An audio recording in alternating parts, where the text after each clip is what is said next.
Bir çox hallarda ego normal, sağlam, effektiv idarə etmənin həyata keçirmək üçün mane olur. Və bu problem həm sahibkar rəhbərlərdə, həm də muzlu rəhbərlərdə müşahidə olunur.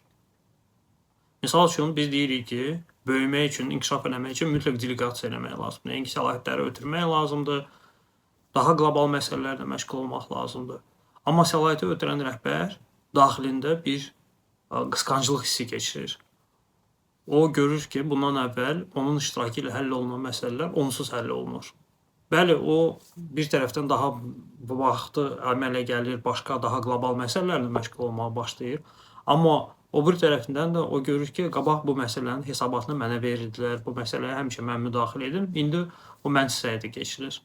Məntiqlə başa düşür ki, bu normal haldır, amma daxili o qısqanclıq ona imkan vermir və o egosuna qalib gələ bilmir, həmin məsələyə müdaxilə edir.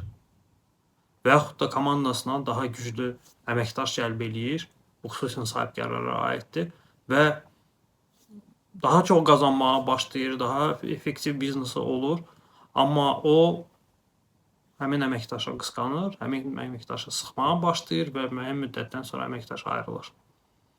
Yəni qeyri-sağlam ego idarə etmədə ziyanlıdır.